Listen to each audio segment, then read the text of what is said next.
ಮೊದಲನೇದಾಗಿ ನೀಲಕಂಠನವ್ರ ಪಾದಗಳಿಗೆ ನಮಸ್ಕರಿಸ್ತಾ ಎಲ್ಲ ನಮ್ಮ ತಾಲೂಕಿನ ಎಲ್ಲ ಹಿರಿಯರು ನಮ್ಮೆಲ್ಲ ಹಿರಿಯ ಮುಖಂಡರು ಎಲ್ಲರೂ ಗೊತ್ತಿದ್ದೀರ ಪಕ್ಷದವರು ಎಲ್ಲರಿಗೂ ಧನ್ಯವಾದಗಳನ್ನು ತಿಳಿಸ್ತಾ ಮುಖ್ಯವಾಗಿ ಇವತ್ತು ನೀಲಕಂಠನವರು ನಮ್ಮ ಜೊತೆಯಲ್ಲಿ ಇಲ್ಲ.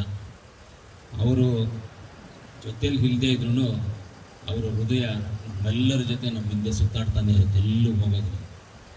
ಅವರ ಕುಟುಂಬಕ್ಕೆ ನಮಗೂ ಎಲ್ಲರಿಗೂ ಸೇರಿಸಿ ಅವರು ಒಳ್ಳೆ ಆಶೀರ್ವಾದವನ್ನು ಮಾಡಲಿ. ಆ ದೇವರು ಎಲ್ಲರಿಗೂ ಆ ಶಕ್ತಿಯನ್ನು ತುಂಬಿ ಆ ಶಕ್ತಿ ಅವರ ರೀತಿಯಲ್ಲಿ ನಡ್ಕೊಳ್ಳುವಂಥ ಒಂದು ಶಕ್ತಿ ಆ ದೇವರು ಕೊಳ್ಳಿ ಅಂತ ದೇವರಲ್ಲಿ ಪ್ರಾರ್ಥನೆ ಮಾಡ್ತಾ ಅವ್ರ ಕುಟುಂಬಕ್ಕೂ ಆ ಶಕ್ತಿಯನ್ನು ತುಂಬಿ ಅವರು ಜೊತೆಯಲ್ಲಿದ್ದು ಕುಟುಂಬವನ್ನು ನಡೆಸ್ಕೊಡ್ಬೇಕು, ನಡೆಸ್ತಾರೆ ಅನ್ನೋ ಒಂದು ನಂಬಿಕೆ ಅವರಲ್ಲಿ. ನಾನು ಜಾಸ್ತಿ ಮಾತಾಡೋದು ಬೇಡ. ಮುಖ್ಯವಾಗಿ ಇವತ್ತು ನಾವೆಲ್ಲ ಈ ಮಟ್ಟಕ್ಕೆ ಬೆಳಿಬೇಕಂದ್ರೆ ಎಲ್ಲ ನಮ್ಮ ಮುಖ್ಯವಾಗಿ ನೀಲಕಂಠನವರು, ರಾಮಲಿಂಗಾರೆಡ್ಡಿಯವರು, ಉತ್ನೂರು ಸೀನಣ್ಣವರು, ನಮ್ಮ ಯಾಮಣ್ಣವರು, ಕಲ್ಪಲ್ ವೆಂಕಟೇಶ್ ಅವರು, ಹಾಗೆ ಇನ್ನು ನಮ್ಮ ಅನೇಕ ಮುಖಂಡರು ಎಲ್ಲರೂ ನಮ್ಮನ್ನು ಈ ಥರ ಬೆಳಿಬೇಕಂತ. ನಾನು 2013 ಚುನಾವಣೆಗೆ ನಿಲ್ಲಬೇಕಂದ್ರೆ ನನಗೆ ಇಂಟ್ರೆಸ್ಟ್ ಇರಲಿಲ್ಲ. ನಾನು ಬೇಡ ಅಂತ ಸುಮ್ಮನೆ ಮನೇಲಿದ್ದೆ.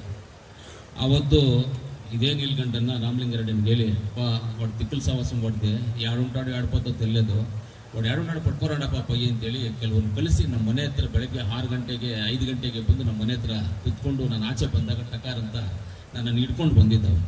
ಅಂದರೆ ಅವ್ರಿಗೇನು ಇಂಟ್ರೆಸ್ಟ್ ಇತ್ತು ಅಂದರೆ ಕೊತ್ತೂರು ಮಂಜುನ ಇಲ್ಲಿ MLA ಮಾಡಿ ನಾವೇನೋ ಮಾಡಬೇಕು ಅನ್ನೋದು ಇಂಟ್ರೆಸ್ಟ್ ಎಲ್ಲ ಇರಬೇಕು. ಏನೋ ಈ ಹುಡುಗ ಒಂದು ಸ್ವಲ್ಪ ಏನೋ ಒಳ್ಳೆ ಕೆಲಸಗಳು ಮಾಡ್ಕೊಂಡು ಹೋಗ್ತಾ ಇದ್ನಿ, ಈತನ ಇಟ್ಕೊಂಡು ನಾವೇನಾದರೂ MLA ಮಾಡಿಕೊಂಡ್ರೆ ಜನಕ್ಕೇನಾದರೂ ಉಪಯೋಗ ಆಗುತ್ತೆ ಅನ್ನೋ ಒಂದು ಭಾವನೆ ಅವರಲ್ಲಿತ್ತು. ಆ ಒಂದು ಉದ್ದೇಶದಿಂದ ನಮ್ಮನ್ನೆಲ್ಲ ಬೆಳೆಸ್ಕೊಂಡು ಬಂದರು. ಅದೇ ರೀತಿಯಲ್ಲಿ ನಾವು ಅವ್ರ ಜೊತೆ ನಿಯತ್ತಾಗಿ ನ್ಯಾಯ ನೀತಿ ಧರ್ಮದಿಂದ ಪಾಲನೆ ಮಾಡಿಕೊಂಡು ನಾವು ಬರ್ತಾಯಿದ್ದೆ. ನಾನು ಯಾರೇ ಹೇಳಿದ್ರು ನಾನು ಎಲ್ಲವನ್ನೂ ಕೇಳ್ತೀನಿ, ತೀರ್ಮಾನ ಅಂತೂ ನಾನು ತಗೊಳ್ಳೋದಿಲ್ಲ. ಆದರೆ ನೀಲಕಂಠನ ಹೇಳೋದು ಅವ್ರ ಮನೆಯಲ್ಲಿ ಗೊತ್ತು, ನನಗೂ ಅವ್ರಿಗೆ ಯಾವ ರೀತಿಯಲ್ಲಿ ಒಡನಾಟ ಇತ್ತು ಅನ್ನೋದು ಅವ್ರಿಗೆ ಗೊತ್ತಿತ್ತು. ಅವರು ಯಾವುದೇ ಹೇಳಿದ್ರು ನಾವಿಬ್ಬರು ತುಂಬ ಡಿಸ್ಕಷನ್ ಮಾಡ್ತಾಯಿದ್ವಿ. ಎಷ್ಟೋ ಸಲ ನಾವಿಬ್ಬರು ಏನು ಮಾಡ್ತೀವಿ ಅಂದರೆ ಕಾರಲ್ಲಿ ಕುತ್ಕೊಳ್ತೀವಿ, ಇಬ್ಬರು ಹಿಂದ್ಗಡೆ ಕಾರಲ್ಲಿ ಕುತ್ಕೊಳ್ಳೋದು. ಆದರೆ ನಾವೇನಾದರೂ ಪರ್ಸನಲ್ ಮಾತಾಡಬೇಕಂದ್ರೆ ಬೇರೆ ಯಾರು ಇರಬಾರ್ದು ಅಂತೇಳಿ ನಾವಿಬ್ಬರು ಕುತ್ಕೊಂಡು ನನ್ನ ಡ್ರೈವರ್ ಮಾತ್ರ ಕಾರ್ ಓಡಿಸ್ಬೇಕು, ಯಾಕಂದ್ರೆ ನಂಗೆ ನಮ್ಮ ಕಷ್ಟ ಅಂತ. ರೌಂಡ್ ಹೊಡಿತಾ ಇದ್ವಿ ಸುಮ್ಮನೆ. ಇಲ್ಲಿ ಬೆಂಗಳೂರಲ್ಲಿ ಹತ್ತಿದ್ರೆ ಹೊಸೂರಿಗೆ ಹೋಗಿ ಕೃಷ್ಣಗಿರಿಗೆ ಹೋಗಿ ಕೃಷ್ಣಗಿರಿಯಿಂದ ವೇಲೂರಿಗೆ ಬಂದು ವೇಲೂರಲ್ಲಿ ಊಟ ಮಾಡ್ಕೊಂಡು ವೇಲೂರಿಂದ ಹಿಂಗೆ ಈ ಕಡೆಯಿಂದ ಚಿತ್ತೂರು ಮೇಲೆ ಹಿಂಗೆ ಬರೋದು ವಾಪಸ್. ನಾವು 4-5 ಅವರವರು ಕಾರಲ್ಲೇ ಕೂತ್ಕೊಂಡು ಮಾತಾಡ್ಕೊಂಡು ಹೋಗೋದು ಬರೋದು. ಈ ರೀತಿಯಲ್ಲಿ ಅಷ್ಟೊಂದು ಒಡನಾಟ ಇದೆ. ಎಲ್ಲ ಕಷ್ಟ ಸುಖ ಎಲ್ಲವನ್ನೂ ನಾವು ಹಂಚ್ಕೊಳ್ತಾ ಇದ್ವಿ, ಮಾತಾಡ್ಕೊಳ್ತಾ ಇದ್ವಿ. ರಾಜಕೀಯದಲ್ಲಿ ಒಂದು ರಾಜಕಾರಣಿಯಾಗಿ ನೋಡ್ತಾ ಇದ್ದೆ, ಜೊತೆಯಲ್ಲಿ ಕೂತ್ಕೊಂಡಾಗ ಒಂದು ತಂದೆ ಸಮಾನರಾಗಿ ನೋಡ್ತಾ ಇದ್ದೆ. ಅವ್ರ ಮನೆಯಲ್ಲಿ ಕೂತ್ಕೊಂಡಾಗ ಅವ್ರ ಮಕ್ಕಳು ಏನು ಅವರು ತಮ್ಮನ ಮಕ್ಕಳು ಅವ್ರ ಮಕ್ಕಳಿದ್ದಾರೆ ಅವ್ರ ರೀತಿಯಲ್ಲಿ ಅವ್ರ ಜೊತೆನಲ್ಲಿ ನಾನು ಜೋಬುಗಳು ಮಾಡ್ಕೊಂಡು ಅವ್ರ ಜೊತೆ ತುಂಬ ಯಾವತ್ತು ಸಮಾಧಾನ ಹೋಗ್ತಾ ಇದ್ದೀವಿ. ಊಟ ಮಾಡೋದ್ರಲ್ಲಾಗಲಿ ಎಲ್ಲಾದ್ರೂ ಇದರಲ್ಲಿ ಎಲ್ಲ ಒಂದೇ ರೀತಿಯಲ್ಲಿ ಹೋಗ್ತಾ ಇದ್ದೀವಿ. ನಾವು ಯಾವತ್ತು ಏನೇ ಇದ್ರೂ ನನಗೆ ತುಂಬ ಅಡ್ವೈಸ್ ಮಾಡೋರು, ಇದು ಮಾಡಬೇಕು, ಇದು ಮಾಡಬಾರ್ದು, ಹಿಂಗಿರಬೇಕು, ಹಿಂಗೆ ಹೋಗ್ಬೇಕು ಅಂತ ನನಗೆ ತುಂಬ ಅಡ್ವೈಸ್ ಮಾಡೋರು. ಅವ್ರ ಅಡ್ವೈಸನ್ನು ನಾನು ಕಂಪಲ್ಸರಿಯಾಗಿ ತೊಗೊಳ್ತಾ ಇದ್ದೆ.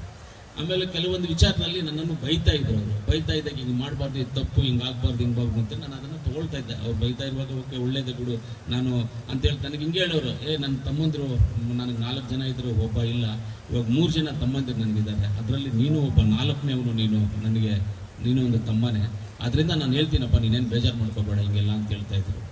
ಅವರು ನಮ್ಮದು ಒಡನಾಟದಲ್ಲಿ ಎಕ್ಸಾಂಪಲ್ ಸಿಂಪಲಾಗಿ ಒಂದೇ ಒಂದು ಹೇಳ್ತೀವಿ. ಮೊನ್ನೆ ಒಂದು 20 ದಿವಸಗಳ ಹಿಂದ್ಗಡೆ ನನ್ನ ಮಗನಿಗೆ ಸ್ವಲ್ಪ ಕಾಲು ಏಟಾಗಿ ಬ್ಯಾಡ್ಮಿಂಟನ್ ಆಡ್ಬಿದ್ದು ಒಂದು ಚಿಕ್ಕ ಸರ್ಜರಿ ಮಾಡಬೇಕಾಗಿತ್ತು. ಮಣಿಪಾಲ್ ಹಾಸ್ಪಿಟ್ಲಲ್ಲಿ ಅಡ್ಮಿಟ್ ಮಾಡಿದ್ದೆ.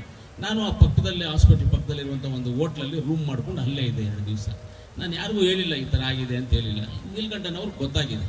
ಗೊತ್ತಾದ್ಮೇಲೆ ನನಗೆ ಫೋನ್ ಮಾಡಿಲ್ಲ. ಅವರು ಸ್ಟ್ರೈಟ್ ಅಲ್ಲಿ ಬಂದಿದ್ದಾರೆ, ಹೆಸರು ಕೇಳಿದ್ದಾರೆ. ನನ್ನ ಮಗ ನಮ್ಮ ಮಿಸಸ್ ಇಬ್ಬರು ಅಲ್ಲಿ ಹಾಸ್ಪಿಟಲ್ ರೂಮಲ್ಲಿದ್ದರೆ ಆಪ್ರೇಷನ್ ಆಗಿದೆಯಾ ಏನು ಅಂತ ನೋಡಿಕೊಂಡು ಅವ್ರು ಮಾತಾಡಿಕೊಂಡು ಇದ್ದು ಬಂದಿದ್ದೀನಿ ಅಂತ ಹೊರಟು. ಆಮೇಲೆ ನಾನು ಸಾಯಂಕಾಲ ನಾನು ರೆಸ್ಟ್ ಮಾಡ್ಕೊಂಡು ಸಾಯಂಕಾಲ 5 ಗಂಟೆಗೆ ಹೋದಾಗ ನಮ್ಮ ಮಗ ಹೇಳ್ದೆ, ಅಪ್ಪ ನೀಲಕಂಠನವ್ರು ಬಂದಿದ್ರು, ನನಗೆ ಹೇಳೇ ಇಲ್ವಲ್ಲೋ ಅಂತ ಹೇಳಿದೆ. ಆಮೇಲೆ ನಾನು ಫೋನ್ ಮಾಡಿದೆ ಅಲ್ಲೇ ಕೂತು, ಯಾಕಣ್ಣ ನಾನು ಬಂದಿರೋದು ಹೇಳೋದು, ಯಾಕೆ ಹೇಳಿಲ್ಲ ನನಗೆ ನೀವು ಬಂದಿದ್ದು ಅಂತ ಹೇಳಿದೆ. ಹೇಳ್ಬಿಟ್ಟು ಬರುವಂಥ ಒಂದು ಕಾರ್ಯಕ್ರಮ ಏನಲ್ಲಪ್ಪ ಇದು. ನಮ್ಮ ಫ್ಯಾಮ್ಲಿ ನಿನ್ನ ಮಗನಿಗೆ ಏನಾದರೂ ಏಟಾದಾಗ ಬಂದು ನೋಡುವಂಥದ್ದು ಜವಾಬ್ದಾರಿ ನಮ್ಮ ಫ್ಯಾಮ್ಲಿ ಥರ. ನಾವು ಯಾವತ್ತು ನೆನ್ಕೊಂಡಿದ್ದು ನಿಮ್ಮದು ನಮ್ಮದು ಒಂದೇ ಅಂತ. ನಿನ್ನ ಮಕ್ಕಳು ಅಂದರೆ ನನ್ನ ತಮ್ಮನ ಮಕ್ಳು ಹೆಂಗೆ ನನಗೆ ಎಲ್ಲ ಇದ್ದಾರೋ ಅದೇ ರೀತಿಯಲ್ಲಿ ಅವರೂ ಅಷ್ಟೇನಪ್ಪ. ಅದರಿಂದ ಬಂದು ನೋಡ್ಕೊಂಡೋದೆ ನನ್ನ ಜವಾಬ್ದಾರಿ ನಾನು ಮಾಡ್ತೇನೆ. ಆ ಥರ ಯಾವುದೇ ಒಂದು ವಿಚಾರ ಬಂದಾಗ ಆ ಜವಾಬ್ದಾರಿಯನ್ನು ಅವರು ತಗೊಂಡು ಹೋಗ್ತಾರೆ. ಅದರಿಂದ ಮನಸ್ಸಿಗೆ ಏನಾಗುತ್ತೆ ಅಂದರೆ ಒಂದೊಂದ್ಸಲಿ ನೋವಾಗುತ್ತೆ. ಕೆಲವರು ನಮ್ಮ ಜೊತೆಯಲ್ಲಿ ಇದ್ದವರು ನಮ್ಗೆ ಇಲ್ಲೇ ಇದ್ದಾಗ ಏನೋ ಒಂದು ಕಳ್ಕೊಂಡಂಗೆ ನಮ್ಗಾಗುತ್ತೆ. ಆ ರೀತಿಯಲ್ಲಿ ನನಗೆ ಇದೇ 2 ತಿಂಗಳಲ್ಲಿ ನನಗೆ ಮುಖ್ಯವಾದ ಇಂಪಾರ್ಟೆಂಟ್ ಅವ್ರನ್ನ ಇಬ್ಬರನ್ನ ಕಳ್ಕೊಂಡೆ. ಒಂದು ನೀಲಕಂಠನವ್ರನ್ನ ಕಳ್ಕೊಂಡಿದ್ದೀವಿ. ಒಂದು ನಾನು ಈ ಮಟ್ಟಕ್ಕೆ ಬೆಳಿಬೇಕಂದ್ರೆ, ನಾನು ಎಲ್ಲ ರೀತಿಯಲ್ಲಿ ಬೆಳಿಬೇಕಂದ್ರೆ ನನಗೆ ದೊಡ್ಡವ್ರು ನಮ್ಮ ಬಾಸ್ ಆನಂದ ಕೃಷ್ಣ ಅವ್ರನ್ನೂ ಕಳ್ಕೊಂಡೆ. ಅವ್ರಿಗೂ ಏಜ್ ಆಗಿತ್ತು, 88-90 ಏಜ್ ಆಗಿತ್ತು. ಅವರೆಲ್ಲ ಹೆಂಗೆ ಅಂದರೆ ನಮಗೆ ಮಕ್ಕಳು ಸಮಾನ. ನಮ್ಮನೆಲ್ಲ ಮಕ್ಕಳಂತ ಹೇಳೋದು, ಯಾರಿಗಾದ್ರೂ ಅವ್ರು ಪರಿಚಯ ಮಾಡಿಸಿದಾಗ ನನ್ನ ಮಗ ಇವನು ಅಂತ ನನ್ನನ್ನು ಪರಿಚಯ ಮಾಡಿಸ್ತಾ ಇದ್ರು. ಆ ರೀತಿಯಲ್ಲಿ ಈ 2 ತಿಂಗಳಲ್ಲಿ ನಾವು 2 ಘಟನೆಯನ್ನು ಕಳ್ಕೊಂಡಿದ್ವಿ. ಆದ್ರೂ ನಾವು ಅವ್ರ ಕುಟುಂಬಕ್ಕೆ ಎಲ್ಲರಿಗೂ ಹೇಳೋದಂತೆ, ನಾವೆಲ್ಲ ನಿಮ್ಮ ಜೊತೆಯಲ್ಲಿರ್ತೇವೆ. ನಾವೆಲ್ಲರೂ ನಿಮ್ಮ ಕಷ್ಟ ಸುಖಗಳಿಗೆ ಹಿಂದೇನು ಆಗಿದ್ದೀವಿ, ಮುಂದೇನು ಆಗ್ತೀವಿ. ಕಷ್ಟ ಬಂದ್ರೂ ನಿಮ್ಮ ಜೊತೆ ಹಂಚ್ಕೊಳ್ತೀವಿ, ಸುಖ ಬಂದ್ರೂ ನಿಮ್ಮ ಜೊತೆ ಹಂಚ್ಕೊಳ್ತೀವಿ. ಏನೇ ಬಂದರೂ ನಾವೆಲ್ಲ ಜೊತೆಗಿರ್ತೀವಿ. ಈ ನಡುವೆ 2 ಆಸೆ ಇತ್ತು ಅವ್ರಿಗೆ. 2 ಆಸೆ ಇತ್ತು ಅಂದರೆ, ಮಗಳಿಗೆ ಮದುವೆ ಮಾಡಬೇಕು, ಮಗನಿಗೆ ಮದುವೆ ಮಾಡಬೇಕಪ್ಪ, ಜಲ್ದಿ ಮಾಡಿ. ನಾನು ಹೇಳ್ತಾ ಇದ್ದಿಲ್ಲ, ನಾವು ಮಾಡಬೇಕು, ಇನ್ನು ಲೇಟ್ ಮಾಡೋದು ಬೇಡ, ಮಾಡಿಬಿಡು ಅಂತ. ಮೊನ್ನೆ ಯಾವುದೋ ಒಂದು ಹುಡುಗನೂ ನಾವಿಬ್ಬರೇ ನೋಡಿದ್ದೀವಿ, ನಮ್ಮ ಕೋಲಾರಲ್ಲೇ ಹುಡುಗನ ನೋಡಿದ್ವಿ. ಇದೆಲ್ಲ ಪ್ರೋಸೆಸ್ಸಲ್ಲೇ ಇತ್ತು, ಮಾತಾಡ್ತಾ ಇದ್ವಿ, ಹೋಗ್ತಾ ಇದ್ವಿ, ಬರ್ತಾ ಇದ್ವಿ, ಇದೆಲ್ಲ ನಾವು ನಡೀತಾ ಇದ್ವಿ. ಅವ್ರ ಆಸೆ 2 ಇದೆ. ಅವರು ಅಣ್ಣ ಇವತ್ತು ನೀಲಕಂಠಣ್ಣ ಇಲ್ಲದೇ ಇದ್ರೂ ಅವ್ರ ತಮ್ಮಂದಿರು 3 ಜನ ಇದ್ದಾರೆ. ಸರ್ವಜ್ಞಗೌಡರು, ಭಾರ್ಗವ, ಪಾಲ್ಗೊನ ಇವರೆಲ್ಲ ಇದ್ದಾರೆ. ಅವ್ರ ಜೊತೆಗೆ ನಾವು ಇದ್ದು ಅವ್ರು ಏನು ಆಸೆಗಳಿತ್ತು ಆ ಆಸೆಗಳನ್ನೆಲ್ಲ ನಾವು ನೆರವೇರಿಸಿದ್ರೇ ಅವ್ರ ಮನಸ್ಸಿಗೂ ತೃಪ್ತಿ ಆಗೋದು, ಅವ್ರ ಮನಸ್ಸಿಗೂ ಶಾಂತಿ ಆಗೋದು. ನೀವು ಅನ್ಕೋಬಹುದು ಅದಿಲ್ಲ ಅಂತ. ಆದರೆ ಅವರು ದೇಹ ನಮ್ಮ ಮುಂದೆ ಇಲ್ಲದೇ ಇದ್ರೂ ಅವರ ಹೃದಯ, ಅವರ ಕನಸು, ಅವರ ಮನಸ್ಸು ಎಲ್ಲವೂ ನಮ್ಮ ಹಿಂದೆ ನಮ್ಮನ್ನು ಗಾಲಿ ಥರ ನಮ್ಮ ಜೊತೆಯಲ್ಲಿ ಸುತ್ತಾಡ್ತಾನೇ ಇರ್ತಾರೆ. ನಾವು ಮಾಡುವಂಥ ಕೆಲಸಗಳನ್ನು ಅವ್ರು ನೋಡ್ತಾನೇ ಇರ್ತಾರೆ. ನಮ್ಮನ್ನು ಎಲ್ಲೇ ಆದ್ರೂ ಮಾಡುವಂಥ ಕೆಲಸ ನೋಡ್ತಾ ಇರ್ತಾರೆ. ಖಂಡಿತವಾಗ್ಲೂ ನಾವೆಲ್ಲ ಜೊತೆಯಲ್ಲಿದ್ದು ಆ ಕೆಲಸಗಳೆಲ್ಲ ನಾವೆಲ್ಲ ಮಾಡೋಣ. ಎಲ್ಲರಿಗೂ ಅವ್ರ ಕುಟುಂಬಕ್ಕೆ ಎಷ್ಟು ಲಾಸ್ ಆಗಿದೆ ಅಂತ ಅವ್ರು ಅಂದ್ಕೊಳ್ತಾರೋ ನನಗೂ ಅಷ್ಟು ಲಾಸ್. ನನಗೆ ತುಂಬ ಅಡ್ವೈಸ್ ಮಾಡೋರು, ಇದು ಹಿಂಗೆ ಮಾಡಬೇಕು, ಇದು ಹಿಂಗೆ ಹೋಗ್ಬೇಕು, ಹಿಂಗೆ ಮಾಡಬೇಕು. ಯಾವುದೇ ವಿಚಾರ ನನ್ನ ಹತ್ರ ಡಿಸ್ಕಷನ್ ಮಾಡದೆ ಅವರು ಮಾಡ್ತಾನೆ ಇರಲಿಲ್ಲ. ಎಲ್ಲವನ್ನೂ ಡಿಸ್ಕಷನ್ ಮಾಡ್ತಾಯಿದ್ರು. ಎಲೆಕ್ಷನ್ ಟೈಮಲ್ಲಿ ಇಲ್ಲೆಲ್ಲ ಎಲೆಕ್ಷನ್ ಹೊಡ್ಕೊಂಡು ರಾತ್ರಿ 3 ಗಂಟೆ 4 ಗಂಟೆಗೆ ನಾನು ಬಂದಾಗ ಎಷ್ಟೋ ದಿವಸ ಆ ಹೊತ್ತಿನಲ್ಲೇ ನನ್ನನ್ನು ಬಂದು, ನಾನು ಅಲ್ಲಿದ್ರು ಎಷ್ಟು ಮಲಗಿದ್ರು ನನ್ನನ್ನು 4 ಗಂಟೆ 5 ಗಂಟೆಲಿ ಎಬ್ಬರಿಸಿ ನನ್ನನ್ನು ಕೆಳಗಡೆ ಕರೆಸಿ ಹಿಂಗೆ ಮಾಡು ಅಂತ ಅಡ್ವೈಸ್ ಮಾಡ್ತಾಯಿದ್ರು. ಅದನ್ನು ಫಾಲೋಅಪ್ ಮಾಡ್ತಾ ಇದ್ದೆ. ನಾನು ಅವ್ರು ಹೇಳಿದ್ದನ್ನು ಫಾಲೋಅಪ್ ಮಾಡ್ಕೊಂಡು ಹೋಗ್ತಾ ಇದ್ದೆ. ಆಮೇಲೆ ಯಾರೇ ಆಗಲಿ ಏನೇ ಆಗಲಿ, ಒಂದು ದಿವಸ ಆ ಘಟನೆ ನಾನು ಹೇಳ್ಬೋದು. ಒಂದು ದಿವಸ ರಾಮಲಿಂಗಾರೆಡ್ಡಿಯನ್ನ ಅವರು ಕಾರ್ಗೆ ಅವ್ರ ಮನೆಯಲ್ಲಿ ಯಾರೋ ಕಲ್ಲಾಕಿರ್ತಾರೆ. ಅದು ನನ್ನ ಜೊತೆಯಲ್ಲಿರೋರು ಹಾಕಿರೋದು ಅಂತ ಒಂದು ಪುಕಾರ ಇತ್ತು. ಆವತ್ತು ನನ್ನನ್ನು ಬಂದು ಬಾಯಿಗೆ ಬಂದಂಗೆ ಬೈದ್ಬಿಟ್ರು.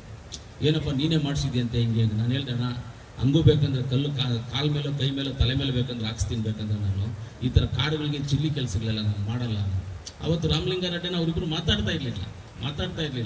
ಆದರೆ ನಾನೇನೋ ಮಾಡಿಸ್ಬಿಟ್ಟಿದ್ದೀನಿ ಅಂತ ಅವ್ರು ಅಂದ್ಕೊಂಡು ನನ್ನನ್ನು ಬೈದರು ಬಂದು. ನಾನು ಹೇಳ್ದಿಲ್ಲ, ನನಗೂ ಅದಕ್ಕೆ ಸಂಬಂಧ ಇಲ್ಲ.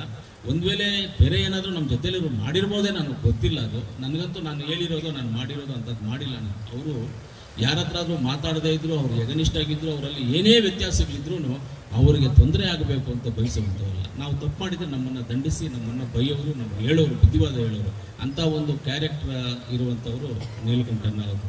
ಎಲ್ಲ ರೀತಿಯಲ್ಲಿ ಅವರು ಇಲ್ಲದೇ ಇರೋದೊಂದು ಕಡೆ ಲಾಸ್ ಆದರೆ, ನಮಗೆ ಒಂದು ಕಡೆ ಅವರ ಆಶಯಗಳನ್ನು ನಾವು ನೆರವೇರಿಸಬೇಕು ಅನ್ನೋದು ಒಂದು ಗುರಿನೂ ನಮ್ಮಲ್ಲಿ ಇದೆ. ಖಂಡಿತವಾಗ್ಲೂ ಆದಿನಾರಾಯಣ ಅವರಿಗೆ ಹೇಳ್ತಾ ಇದ್ರು, ಯಾವಾಗಲೂ ನನ್ನ ಹತ್ರನೂ ಹೇಳೋರು, ನೋಡಪ್ಪ ಒಳ್ಳೆ ಹುಡುಗ, ಆತನ ಅನ್ಯಾಯ ಮಾಡಿದ್ರು, ಅನ್ಯಾಯ ಆಗೋಯ್ತು, ಆತನ ಕಾಪಾಡ್ಕೋಬೇಕು ನಾವು ಅಂತ ಹೇಳ್ತಾ ಇದ್ರು. ಎಲ್ಲ ರೀತಿಯಲ್ಲಿ ಅವ್ರು ಏನೇನು ಹೇಳಿದಾರೋ ಎಲ್ಲ ಕೆಲಸಗಳನ್ನು ನಾನು ಮಾಡ್ತಾನೆ ಇದ್ದೀನಿ. 2 ವರ್ಷಗಳಿಂದ ಅವ್ರು ಹೇಳಿದ ಕೆಲಸವನ್ನು 2ನ್ನೂ ಬ್ಯಾಲೆನ್ಸ್ ಮಾಡಿ ನಾನು ಆ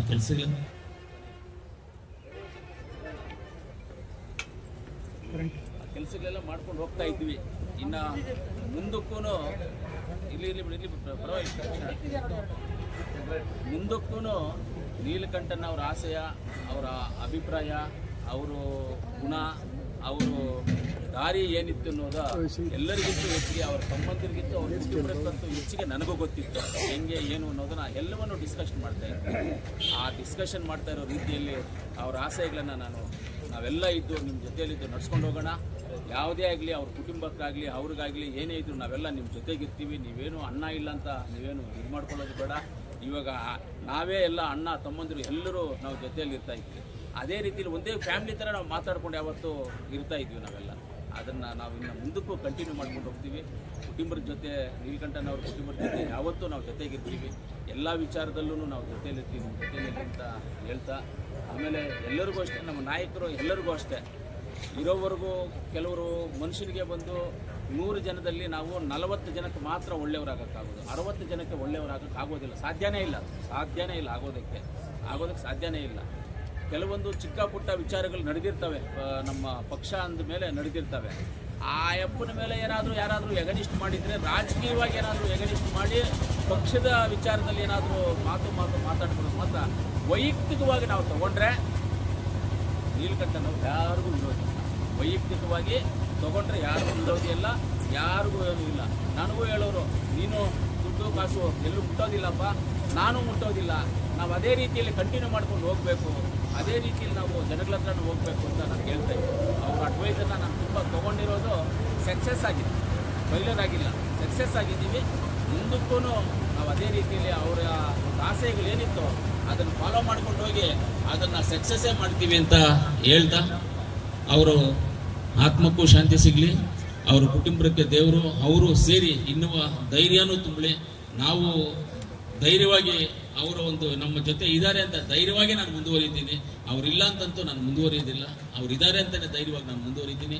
ಅವ್ರು ನಮ್ಮ ಕಣ್ಣಿಗೆ ಕಾಣಿಸ್ತಾ ರೀತಿಯಲ್ಲಿ ನಮ್ಮ ಬೆನ್ನನ್ನು ತಟ್ಟಿ ನಮ್ಮ ಜೊತೆಯಲ್ಲಿ ಬರ್ತಾ ಇರ್ತಾರೆ ಅಂತ ಹೇಳ್ತಾ, ಇನ್ನೂ ಒಂದ್ಸಲಿ ನೀಲಕಂಠನ ಪಾದಗಳಿಗೆ ನಮಸ್ಕರಿಸ್ತಾ, ನಿಮ್ಮೆಲ್ಲರಿಗೂ ನಮಸ್ಕರಿಸ್ತಾ, ಇವತ್ತು ಅವರ ಕಾರ್ಯಕ್ರಮಕ್ಕೆ ನೀವೆಲ್ಲರೂ ಬಂದಿದ್ದಕ್ಕೆ, ಆದಿನಾರಾಯಣ ಇದೆಲ್ಲ ಆರ್ಗನೈಸ್ ಮಾಡಿ ಎಲ್ಲ ಮಾಡಿದ್ದಕ್ಕೆ ನಾನು ಅವ್ರಿಗೂ ಧನ್ಯವಾದಗಳನ್ನು ತಿಳಿಸಿ, ನಿಮಗೂ ಧನ್ಯವಾದಗಳನ್ನು ತಿಳಿಸಿ, ಆಮೇಲೆ ಅವ್ರ ಕುಟುಂಬದ ಜೊತೆ ನಾವು ಯಾವತ್ತೂ ಒಡನಾಟವನ್ನು ಇಟ್ಕೊಂಡು ಎಲ್ಲ ರೀತಿಯಾದಂಥ ಕೆಲಸಗಳಿಗೆ, ಎಲ್ಲ ರೀತಿಯಾದಂಥ ನಿಮ್ಮ ಮನೆ ಕೆಲಸಗಳಿಗಾಗ್ಬೋದು, ಪರ್ಸನಲ್ ಕೆಲಸಕ್ಕೆ ನಾವೆಲ್ಲರೂ ನಿಮ್ಮ ಜೊತೆಗಿದ್ದು ನಿಮ್ಮ ಜೊತೆಯಲ್ಲಿ ಕೈ ಹಿಡ್ಕೊಂಡು ನಾವು ನಡ್ಕೊಂಡು ಹೋಗ್ತೀವಿ. ಅಣ್ಣ ಏನು ರೀತಿಯಲ್ಲಿ ಮಾಡ್ತಾ ಇದ್ರು ನೀವು ಅದನ್ನು ಮಾಡ್ಕೊಂಡು ಬರಬೇಕು ಅಂತ ಆಶಿಸ್ತಾ, ಅದು ಹಾಗೆ ಆಗುತ್ತೆ ಅಂತ ಹೇಳ್ತಾ, ನಾನು ಅದೆಲ್ಲ ಆಶಿಸ್ತಾ ನಿಮ್ಮೆಲ್ಲರಿಗೂ ನಮಸ್ಕರಿಸ್ತಾ, ಇನ್ನು ಮುಂದಕ್ಕೂ ನಾವು ಅಷ್ಟೇ ನೀಲಕಂಠನ ಹಾದಿಯನ್ನು ಕೈಯಲ್ಲಿ ಹಿಡ್ಕೊಂಡು ಹೋಗೋಣ ಅಂತ ಹೇಳ್ತಾ ನನ್ನ ಮಾತನ್ನು ಮುಗಿಸ್ತೀನಿ. ನೀಲಕಂಠನ ಪಾದದಲ್ಲಿ ನಮಸ್ಕಾರ ಮಾಡ್ತಾ, ಅವರ ಆಶೀರ್ವಾದ ಇನ್ನೂ ಹೆಚ್ಚಿಗೆ ನಮ್ಮ ಮೇಲೆ ಇರಲಿ ಅಂತ ಅವರಲ್ಲಿನೂ ಬೇಡ್ಕೊಳ್ತಾ ನನ್ನ ಮಾತನ್ನು ಮುಗಿಸ್ತೀನಿ.